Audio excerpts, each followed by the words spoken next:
Ya, kita ketemu lagi. Ya, saudara, kita akan lanjutkan perenungan kita ya. Dari Kejadian 2 ayat 4b, saudara. Kejadian 2 ayat 4b sampai ayat 8, kemudian nanti saya sambung ke ayat 15. Oke, kalau saya dapat, saya bacakan untuk kita semuanya ya. Ketika Tuhan Allah menjadikan bumi dan langit, belum ada semak apapun di bumi, belum timbul tumbuh-tumbuhan apapun di padang, sebab Tuhan Allah belum menurunkan hujan ke bumi, dan belum ada orang untuk mengusahakan tanah itu. Tetapi ada kabut naik ke atas dari bumi dan membasahi seluruh permukaan bumi itu. Ketika itulah Tuhan Allah membentuk manusia itu dari debu tanah dan menghembuskan nafas hidup ke dalam hidungnya.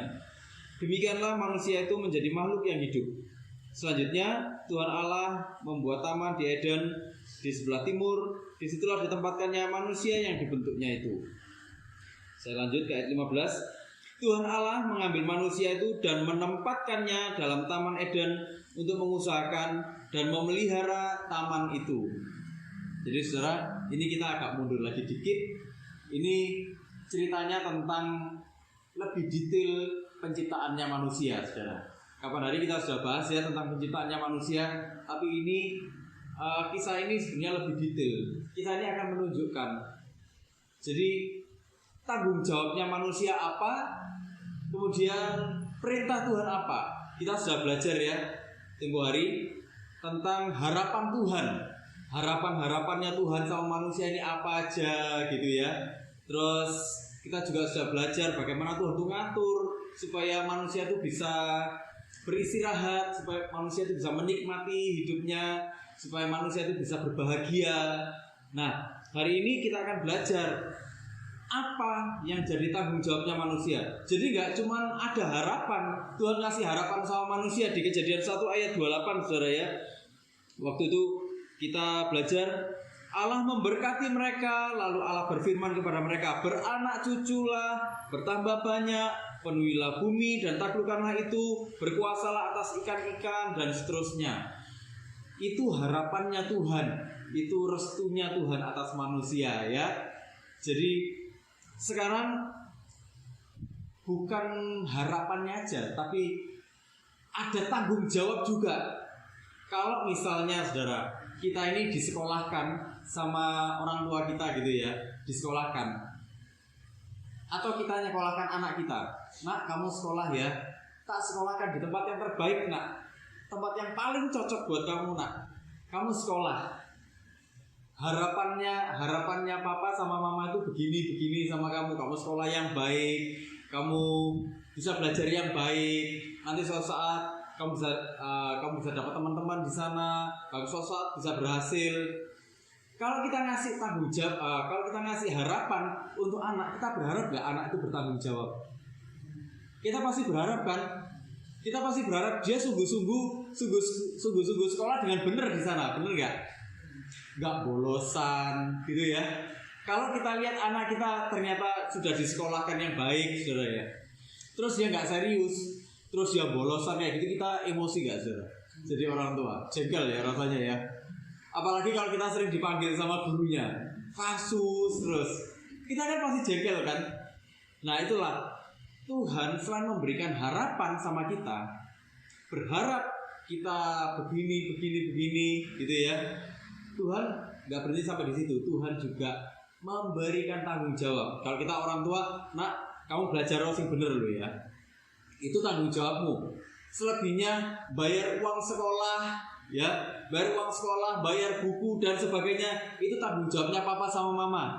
Tanggung jawabmu belajar sing bener, jangan bolosan, jangan bikin kasus di sekolah, jangan tawuran di sekolah, ya kan? Jangan bertengkar sama teman-teman, jangan bertengkar sama guru-gurumu, hormati guru-gurumu, ya kan? Itu tanggung jawabmu sebagai seorang pelajar, belajar. Demikian juga Tuhan. Selain harapan, aku berharap engkau akan makin bertambah banyak, makin beranak cucu, engkau berkuasa, Tapi engkau juga punya tanggung jawab sebagai manusia. Di balik harapan itu ada tanggung jawabmu sebagai manusia. Apa tanggung jawabnya?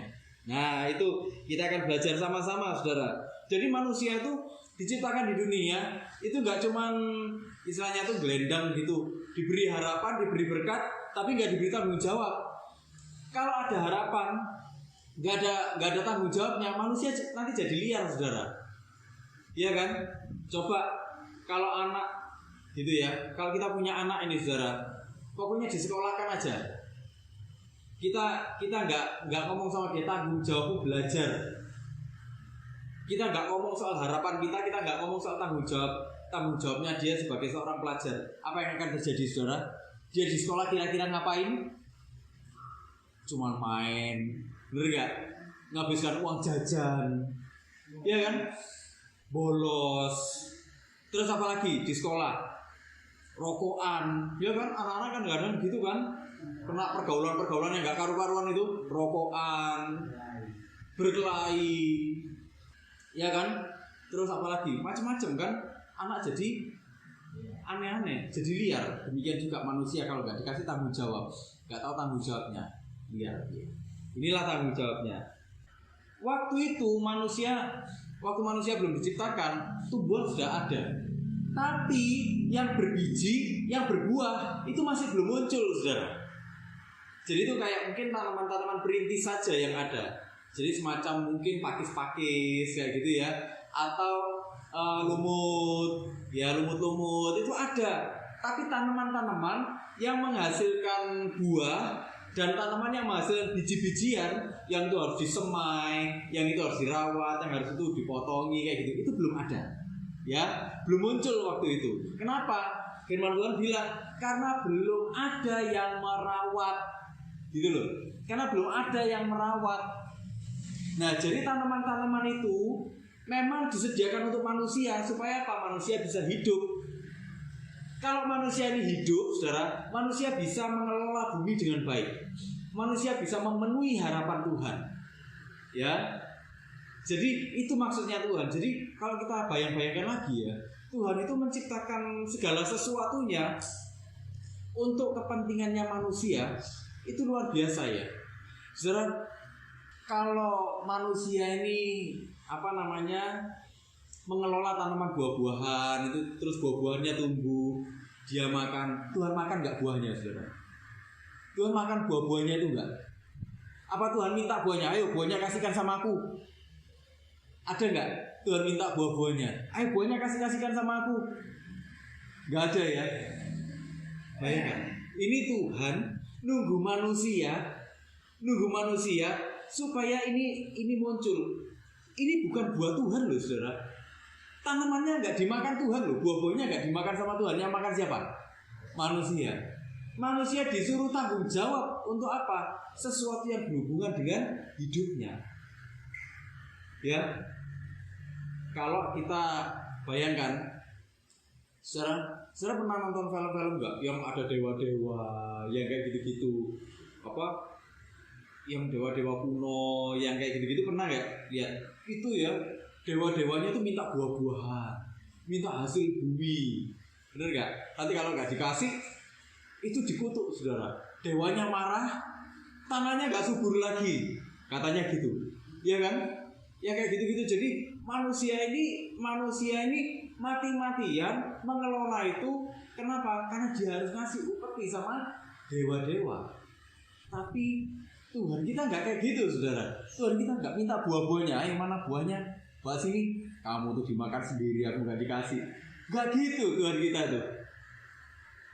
Rawatan, makanan, hiduplah dengan itu. Hebat ya Tuhan itu ya. Jadi Tuhan kita tuh nggak model preman gitu, saudara. Tiap bulan narik gitu. Tiap bulan narik, ayo mana sumbangannya mana? Kayak gitu. Hebat ya Tuhan itu ya. Nah, itulah saudara. Artinya apa? Buah-buahan itu baru dimunculkan waktu ada manusia, karena buah-buahan itu butuh apa? Butuh disemai, dikerjakan, dikelola, diatur. Itu tanggung jawabnya manusia. Nah, saudara, saya ingin bahas satu-satu. Di ayat yang 15 dibilang gini. Tuhan Allah mengambil manusia itu dan menempatkannya dalam Taman Eden. Manusia ditempatkan, saudara. Manusia ditempatkan. Jadi Tuhan menempatkan manusia. Bahasa aslinya itu yanak. Yanak itu apa? Ini yang menarik. Jadi ditempatkan itu nggak cuman ditempatkan gini, plung, gitu enggak. Nggak cuman dilemparkan ke sana terus ya wes diumbar kayak gitu, enggak. Yanak itu gini. Jadi manusia ditaruh di situ. Jadi taruh ini ceplak gini ya manusia. Taruh ini Taman Eden. Tujuannya apa? Supaya manusia bisa istirahat di sana. Saudara, kalau itu kita bisa istirahat di sana, bisa istirahat, bisa enak. Saudara, kalau pulang ke rumah ngapain aja? Istirahat. Kalau mau istirahat, dia enak-enak kan nggak, saudara? Enak-enak kan? Santai dulu, ya kan, mandi dulu mungkin, ngatur badan, ya kan, ngatur macam-macam dulu. Seperti itu manusia ditempatkan di Taman Eden. Jadi manusia ditempatkan plek, nah supaya kamu bisa istirahat di sini. Gak cuma istirahat, tapi gini, kata-kata ini punya arti membuat tinggal. Jadi kamu tak suruh tinggal di sana, menetap di situ, kamu istirahat atau di sana, menikmati hidup di sana. Gitu loh, saudara. Hebat ya Tuhan itu ya. Jadi menempatkan itu gak cuma dilempar ke sana, wes nanti jatuhnya kemana, wes karep-karep gak gitu, saudara. Iya, tapi Tuhan itu secara sistematis. Ya, di pertemuan sebelumnya kita belajar semua keputusan logis Tuhan tentang manusia. Ya. Nah, ini ya gitu, ditempatkan plung gitu. Di sini aja. Kamu bisa istirahat, enak. Saya kalau bikin akuarium itu, saudara ya. Itu ikan saya enak-enakan, saudara. Saya enak-enakan. Jadi sebelum masuk saya pastikan dulu tempatnya sudah sesuai. Jadi waktu ikannya datang di sini ya, plung, ikannya udah renang-renang, enak, santai, dia makannya enak, bisa renang-renang sana sini, santai ikannya. Saya berharap ikannya tinggal di situ sampai lama, awet, gitu. Nah, itu yang Tuhan harapkan. Jadi manusia itu gini, saudara, memang diberikan bumi ini sebagai tempat tinggal. Manusia itu seharusnya bersukacita kalau lahir di dunia. Kenapa? Kalau kita lahir bisa seusia ini, artinya apa? Tuhan punya rencana dalam hidup kita. Semua Tuhan punya rencana. Gak ada Tuhan tuh gak punya rencana. Ada orang bilang sama saya, yang ada rencana Tuhan itu cuma orang-orang yang pelayanan, cuma hamba-hamba Tuhan. Itu ada rencana Tuhan di dalamnya. Enggak, salah. Semua orang waktu lahir hadir di dunia, artinya Tuhan sudah berencana di dalam dia. Ada rencananya Tuhan. Itulah kenapa orang gak boleh minder, saudara. Itulah kenapa orang harus percaya Tuhan memimpin hidup. Gitu. Ya, itu sebuah anugerah. Tuhan tuh ingin kita tuh merawat. Gitu loh. Ini di sekeliling ini Taman Eden ini. Cuman ini Taman Edennya sudah ada yang rusak. Kenapa? Karena manusia jatuh dalam dosa. Ya, tapi bukankah masih ada kebaikan terjadi di dunia? Saudara pernah ditolong orang enggak? Pernah kan? Artinya apa? Kebaikan masih ada kan? Kalau kebaikan itu masih ada di dunia, artinya apa? Masih ada karya Tuhan di dunia. Kalau masih ada karya Tuhan di dunia, artinya apa? Hidup kita ini semua ada rencana Tuhan. Saudara sedang dipakai sama Tuhan. Kalau saudara masih ada sampai hari ini, Tuhan sedang pakai kita semuanya. Loh, dipakai bagaimana? Dipakainya yang bagaimana? Saudara, apa yang Tuhan percayakan dalam hidup kita? Dimanapun sebenarnya kita ini lagi dipakai Tuhan.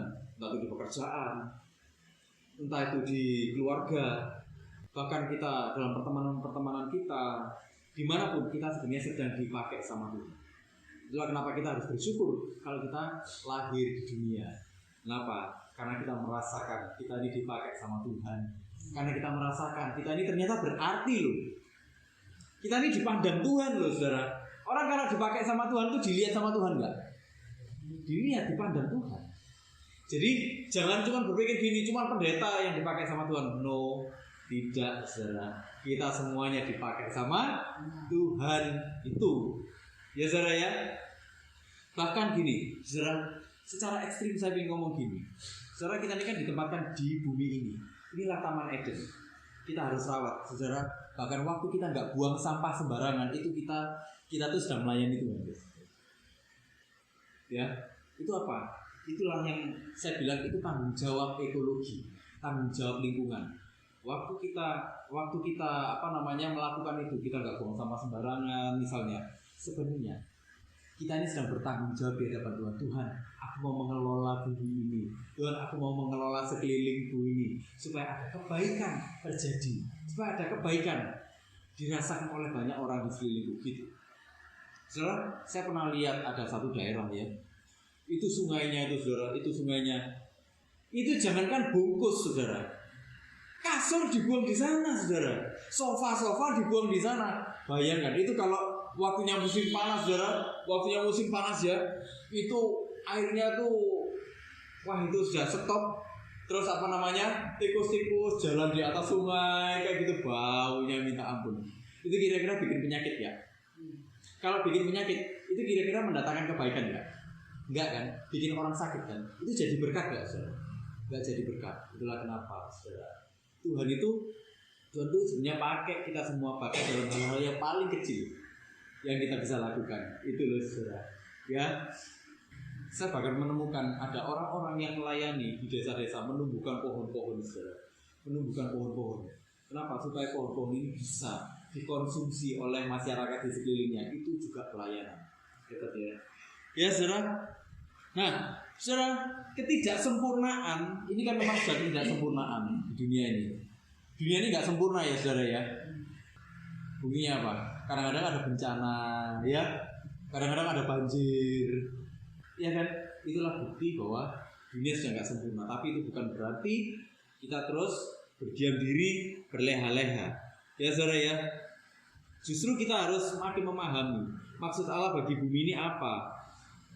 Gitu loh. Semua yang kita lakukan itu demi kebaikan orang lain, supaya Tuhan bisa pakai kita menyalurkan kasih, menyalurkan kebaikan Tuhan. Ya. Jadi kita harus paham itu dulu saudara. Sekeliling kita ini itulah Taman Eden. Ya, itulah Taman Eden yang Tuhan percayakan pada kita. Ya saudara ya, lakukan hal yang paling kecil itu dilihat sama Tuhan. Nah, kamu ternyata tanggung jawab ya nak ya sama Taman Edenmu ini. Gitu loh saudara ya. Nah, kemudian tanggung jawabnya manusia apa? Ini dia tanggung jawabnya manusia. Tuhan Allah mengambil manusia itu dan menempatkannya dalam Taman Eden untuk mengusahakan. Itu tanggung jawabnya yang pertama. Mengusahakan ini apa saudara? Mengusahakan ini abad. Wah, abad ini gini. Abad ini melayani. Untuk mengusahakan itu berarti untuk melayani. Melayani yang bagaimana saudara? Melayani yang seperti ini. Kita sebagai rakyat melayani raja kita. Itu yang pertama definisinya. Kemudian definisi yang lainnya, kita melayani Tuhan. Jadi waktu kita mengusahakan, artinya kita ini sebenarnya sedang melayani Tuhan. Saudara, tadi saya sebutkan contoh kecil ya. Bahkan waktu kita tidak buang sampah sembarangan, kita sebenarnya sedang melayani Tuhan. Jadi itu jangan dianggap remeh. Seringkali orang itu berpikir gini, kita harus ada di gereja, kita harus khotbah, kita harus pimpin pujian, main musik di panggung di gereja, gitu ya. Terus atau kita harus jadi ini dan itu, jadi bendahara atau jadi gembala. Pelayanan-pelayanan yang dilihat orang baru kita anggap itu pelayanan. Kalau kita berpikir seperti itu saudara, itulah kenapa banyak orang di panggung itu jadi arogan. Banyak orang di panggung itu jadi sombong. Banyak orang-orang yang pelayanan panggung itu akhirnya jatuh. Kenapa? Karena mereka merasa dirinya lebih berarti dibanding orang yang lain. Padahal enggak. Semua pelayanan apapun yang kita lakukan itu berarti di mata Tuhan. Waktu itu bilang mengusahakan itu melayani Tuhan. Kalau engkau melayani di sini, melayani orang banyak, engkau juga sedang melayani Tuhan. Apapun yang paling kecil pun yang engkau lakukan, itu engkau sedang melayani Tuhan. Jadi Tuhan tuh nggak pilih-pilih pelayanan, saudara. Gitu. Ya. Nah, arti yang ketiga gini, saudara. Melayani itu bagaimana? Melayani sebagai imam dalam pelayanan keimaman. Loh, mengusahakan kok melayani sebagai imam itu yang bagaimana? Selama kita ada di bumi, semua tanggung jawab kita di bumi ini itu adalah tanggung jawab kita. Itu adalah pelayanan kita kepada Tuhan. Menjadi imam itu artinya menjadi perantara. Menjadi imam itu berarti menjadi perantara antara bumi dengan Tuhan. Kita yang menjadi perantaranya, kita yang menjadi penghubungnya. Kalau kita bisa memahami ini, kita bisa berpikir, kita bisa merasakan bahwa kita menikmati kebaikan Tuhan dan orang bisa menikmati kebaikan Tuhan melalui kehidupan kita. Apapun yang kita lakukan, sekecil apapun, kalau itu mendatangkan kebaikan Tuhan, kita sedang menjadi imam, saudara. Ya, jadi tolong jangan diremehkan, saudara. Pelayanan-pelayanan seperti itu kayak tadi, Suster Roni tadi ya, mendoakan. Mungkin orang berpikir gini, alah mau doa cuman kayak gitu. Ada loh orang-orang yang berpikir seperti itu, saudara. Oh doa kayak gitu aja kok. Kadang ada yang mencibir seperti itu. Saya dulu, saudara, waktu saya belum jadi pendeta, itu kalau saya doakan orang pun kadang-kadang orang berpikir bukan pendeta ya kok gitu. Orang meremehkan hal-hal seperti itu. Tapi di hadapan Tuhan, waktu kita melakukan apapun dan itu mendatangkan kebaikan, sebenarnya kita sedang menjadi imam di bumi ini. Imam dalam artian apa? Melalui hidup kita, Allah akan mencurahkan kasih-Nya, mencurahkan kebaikan-Nya, dan orang yang ada di sekeliling kita itu akan merasakan kebaikan itu. Oh, itu loh, saudara. Ya, ayo kita pikir-pikir. Orang di sekeliling kita, saudara, lebih banyak yang geger sama kita atau yang merasakan damai sejahtera kalau ada kita, saudara. Nah, itu kita harus pikir. Ada orang yang jadi diam onar, saudara. Tiap kali dia datang dimanapun, saudara, selalu ada pertengkaran, saudara. Ngakunya apa? Dia ngerti firman. Ayat-ayat dikeluarkan semua, saudara. Ayat-ayat dikeluarkan semua. Tapi apa yang terjadi? Dimanapun dia berada, selalu ada pertengkaran. Selalu ada keributan. Apakah yang seperti itu jadi imam? Enggak, saudara. Itu jadi utusan setan mungkin. Kita harus berpikir, Tuhan, jadikan aku imam Tuhan dimanapun aku berada. Jadi aku pergi kemanapun, ada kebaikan itu akan dicurahkan. Dan ada banyak orang akan merasakan kasih-Mu melalui hidupku. Mengusahakan, itu namanya mengusahakan. Jadi kita melayani bumi ini, melayani Taman Eden ini, saudara. Supaya apa? Ada kebaikan terjadi. Kita melayani Tuhan, melayani sebagai imam. Jadi, saudara, saya ingin katakan ini, saudara, ayo tanamkan dalam pikiran kita, aku imam bagi bumi ini, aku imam bagi lingkunganku, aku imam bagi keluargaku, aku imam bagi pekerjaanku. Nah, gitu, saudara ya. Jadi, saudara, jangan pernah kecil hati, jangan pernah minder apapun yang kita lakukan. Kita mungkin punya kekurangan-kekurangan. Gak ada manusia yang gak punya kekurangan. Semua punya kekurangan. Tapi jangan minder dengan itu. Tuhan bisa pakai yang kurang itu menjadi satu kelebihan. Amin, saudara. Ya, itu jadi, saudara, itu tanggung jawab yang pertama, mengusahakan. Tanggung jawab yang kedua apa, saudara? Memelihara. Ya, memelihara ini syamar. Syamar itu gini, saudara. Yang pertama melestarikan, kemudian mengamati, mengawasi, menjaganya tetap ada dalam batas-batas. Jadi kita mengawasi bumi ini. Kita mengawasi bumi ini. Dilihat, diawasi. Menjaganya tetap ada dalam batas-batas. Batas apa? Batasnya jelas. Jalur kebenaran firman Tuhan. Ya, kalau kita memelihara, kita menjaganya supaya apa? Supaya tetap ada kebenaran Tuhan itu disuarakan di dalamnya. Itulah kenapa orang Kristen, orang-orang percaya, ciri-cirinya apa? Orang percaya yang sungguh-sungguh, dia mencintai Tuhan sungguh-sungguh. Ciri-cirinya apa? Dia hidup di dalam kebenaran. Dia hidup dalam kebenaran. Saudara, ada banyak orang ngakunya percaya sama Tuhan. Saudara, kalau ada tantangan, saudara, siapa yang mau terima Tuhan? Dia angkat tangan, saudara. Tiap kali ada tantangan, dia angkat tangan. Tapi apa yang terjadi? Di balik pengakuannya Aku mau terima Tuhan, Tuhan jadilah Engkau Tuhan dan Juru Selamat pribadiku. Teori di mulutnya, tapi dalam kehidupannya sehari-hari apa yang terjadi? Tetap jadi biang onar di mana-mana, tetap main perempuan di mana-mana, selingkuh terus-terusan, buka cabang di mana-mana. Tapi buka cabangnya ini bukan toko, saudara. Selingkuhannya ada di mana-mana. Nanti dia ke kota mana ada selingkuhannya, di kota mana lagi ada selingkuhannya. Ya toh? Sampai ayat Alkitab aja dipakai. Kalau selingkuh apa saudara? Cinta itu lebih kuat daripada maut. Kita nggak akan masuk ke neraka. Orang makin baca Alkitab, ya, kalau pikirannya nggak diperbarui, nggak diserahkan sama Tuhan, dia akan pakai ayat-ayat Alkitab itu untuk membenarkan langkah-langkah kelirunya, langkah-langkah jahatnya, gitu loh. Nah, jadi apa yang kita lakukan dengan memelihara? Dengan memelihara ini kita menjaga supaya tetap ada dalam batas-batas apa? Batas kebenaran firman Tuhan. Semua itu sudah ada polanya, saudara. Polanya apa? Firman Tuhan, gitu loh. Itulah kenapa kita tetap harus kembali kepada firman Tuhan. Apapun yang terjadi, apapun yang kita lakukan, kita harus kembali koreksi. Koreksinya apa? Firman Tuhan. Kalau nggak pakai firman Tuhan, percayalah, suatu saat kita akan tersesat. Tuhan itu sudah memberikan pola-pola. Dalam seluruh kehidupan ini, jawabannya ada di firman Tuhan. Seluruh kehidupan ini kita bisa koreksi, kita bisa bandingkan, kita bisa cari jawabannya. Di mana? Di Alkitab. Semua jawabannya ada di sini, saudara. Tapi waktu orang mulai asik dengan pikiran-pikirannya sendiri, orang mulai meremehkan Tuhan, dan orang mulai berpikir Tuhan itu mungkin nggak ada. Bagaimana mungkin Tuhan nggak ada? Kalau Tuhan nggak ada, bagaimana mungkin sidik jari kita ini bisa nggak ada yang sama?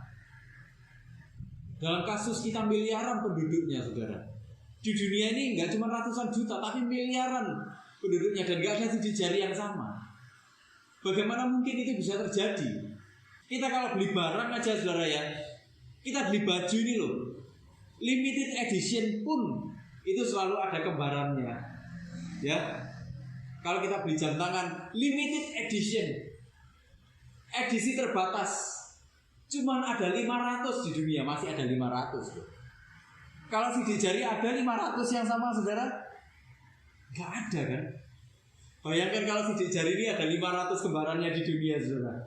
Waduh, data kita bobol semua. Gak ada 500 saja data kita bisa bobol, apalagi ada 500, ya kan? Bagaimana mungkin sidik jari ini gak ada yang sama kalau gak Tuhan yang ngatur semua? Nah, saudara, inilah kita bisa melihat ini ajaibnya Tuhan. Pekerjaan manusia yang pertama kali itu apa, saudara? Petani. Kenapa? Manusia disuruh merawat pohon. Sebenarnya itu filosofis juga. Filosofis juga. Artinya apa? Gak cuma merawat pohon-pohon sih. Kau harus merawat dunia. Kau harus merawat sekeliling. Kau harus bertani dalam kehidupan sehari-harimu. Bahkan hari ini pun sebenarnya secara filosofi kita tuh sebenarnya sedang bertani di dunia ini. Kita sedang merawat dunia ini supaya kau menghasilkan buah-buah, menghasilkan kebaikan Tuhan di dalamnya. Yang nggak berkenan dipotongi, bener nggak saudara? Dikoreksi, dipotongi supaya apa? Ada kebaikan dirasakan. Jadi saudara, berkebun, bertani itu sebenarnya pekerjaannya manusia. Itu yang sudah ditetapkan sama Tuhan sejak dari pertama, dan sampai hari ini kita mestinya masih berkebun, kita mestinya masih bertani, kita mengusahakan sekeliling kita, kita melakukan apapun, gitu ya. Kita menjadi imam, kita menjaga semuanya tetap ada dalam batas-batas kebenaran. Supaya apa? Supaya ada kasih Tuhan dinyatakan melalui hidup kita. Supaya apa? Ada buah-buah, supaya ada pertobatan, supaya ada jiwa-jiwa. Jadi manusia didesain untuk bekerja. Bekerjanya apa? Ya itu tadi, memelihara, ya kan? Mengusahakan. Seumur hidup manusia melayani Tuhan. Lewat apa? Lewat apapun yang ada dalam hidup kita. Mari kita bayangkan, mari kita renungkan, mari kita pikirkan apa yang ada dalam hidup kita sekarang. Itulah ladang kita. Ya, saudara ya, itulah yang harus menghasilkan buah-buah. Kalau kita perhatikan Eden, Eden itu konsepnya apa, saudara? Taman, loh. Eden itu sebenarnya satu nama daerah, saudara. Tapi sama Tuhan dikonsep sedemikian rupa sehingga konsepnya taman itu teratur nggak, saudara? Teratur ya. Ada nggak taman itu nggak ada bentuknya gitu, dibiarkan kayak hutan rimba gitu? Ada nggak? Nggak ada ya. Kita kalau pergi ke taman-taman di Surabaya ini kan banyak taman-taman, saudara ya. Kita kalau lihat tamannya bagus-bagus nggak? Bagus ya. Teratur semuanya, ada konsepnya, ada polanya. Kenapa? Karena diusahakan dan dipelihara. Dunia ini pun seharusnya seperti itu, tapi rusak karena dosa. Tapi bukan berarti terus karena dunia ini rusak terus kita berleha-leha. Kita tetap harus mengusahakan ada kebaikan terjadi. Itulah kenapa Tuhan tetap mempercayakan kita sesuatu. Minimal Tuhan mempercayakan kepada kita keluarga. Minimal Tuhan mempercayakan kepada kita sahabat-sahabat. Minimal Tuhan mempercayakan kepada kita tetangga-tetangga. Minimal Tuhan mempercayakan kepada kita apa? Lingkungan rumah. Minimal Tuhan mempercayakan kita apa? God di depan rumah misalnya. Ya kan? Yang harus kita jaga. Gitu loh, saudara. Jadi itulah Tuhan tuh saking luar biasanya ya. Bagi saya itu gini. Dengan kita mengelola manusia itu sebenarnya sedang menyadari betapa besar kasihnya Tuhan. Kalau kita nggak pernah mengelola, saudara, kita nggak pernah mau mengelola, kita nggak akan merasakan kebaikan Tuhan. Kita cuman pingin semuanya itu untuk diri kita sendiri terus. Semakin kita egois, justru semakin kita nggak akan pernah merasakan penyertaan Tuhan. Sekalipun Tuhan memberkati, kita selalu akan ngomong Tuhan nggak pernah memberkati. Kenapa? Karena yang ada pada kita rasa nggak pernah cukup. Padahal Tuhan tuh mempercayakan kepada kita banyak. Jadi saudara, waktu kita menyadari tanggung jawab kita, ya kita akan merasakan ada penyertaan, ada tujuan Tuhan, ada harapan Tuhan di dalam kehidupan kita. Itu loh. Tuhan tuh sudah menciptakan segala sesuatunya itu sungguh amat baik. Itulah kenapa kita juga harus mengusahakan kebaikan. Seperti hatinya Tuhan untuk dunia ini, demikian juga hatinya kita bagi sekeliling kita. Gitu loh saudara. Maksudnya Tuhan, tanggung jawabnya kita sebagai manusia itu. Ya, saudara, pengelolaan itu memiliki tujuan regenerasi. Jadi bukan hanya sumber daya, tapi manusia yang pada akhirnya itu akan mengalami keserupaan dengan Tuhan. Jadi waktu kita punya tanggung jawab itu, saudara, orang itu akan berpikir gini, iya ya, ini kok berbeda ya dengan orang-orang yang lain ya, atau wah ini Kristen yang satu ini kok nggak kayak Kristen yang lain itu. Kristen yang lain itu sih dibikin berkat kok gitu. Tapi dia enggak, dia jadi berkat loh. Apapun yang dia lakukan itu jadi berkat loh. Memberkati orang, menginspirasi orang. Apa yang jadi rahasia hidupnya? Di situlah saudara kita bisa masuk. Kita bisa share, kita bisa berbagi tentang Tuhan. Saudara, orang kalau cuma cari berkat dia nggak akan pernah puas dalam hidupnya. Justru yang semakin banyak saya temui, waktu orang cuma cari berkat, dia pada akhirnya bahkan nggak pernah puas dengan Tuhan. Artinya gini, dia selalu berpikir gini, Tuhan ini kurang, dan kurang terus. Pada akhirnya dia mencari Tuhan yang lain. Saya ingin ajak kita merenungkan gini, saudara. Waktu manusia itu di Taman Eden disuruh kerja, ya, kerjanya di mana, saudara? Kerjanya di mana? Di Taman Eden. Disuruh kerja di luar Taman Eden nggak, saudara? Nggak. Ada nggak Tuhan bilang gini, ayo kamu pergi ke sana? Ini kan ada batas-batasnya, saudara. Ada penggambaran wilayahnya. Ada nggak Tuhan bilang gini, ayo kamu pergi ke sana, keluar sana? Ada nggak? Nggak kan? Tuhan nyuruh kerjanya di mana? Di Taman Eden. Di Taman Eden ada apa, saudara? Ada persekutuan dengan Tuhan. Ini yang unik. Jadi manusia mengusahakan, manusia memelihara. Itu dalam provisinya Tuhan. Manusia bekerja, manusia memelihara, itu diawasi Tuhan. Manusia bekerja, memelihara, mengusahakan. Dia kontak dengan Tuhan. Ada persekutuan pribadi dengan Tuhan. Dia nggak mengerjakannya di luar Tuhan. Kalau kita ingin menghasilkan kebaikan bagi sekeliling kita, bagi anak kita, bagi cucu kita, bagi menantu kita, bagi sahabat kita, keluarga kita, bagi pekerjaan kita, bagi apapun yang Tuhan percayakan pada kita, kerjakan dalam persekutuan dengan Tuhan.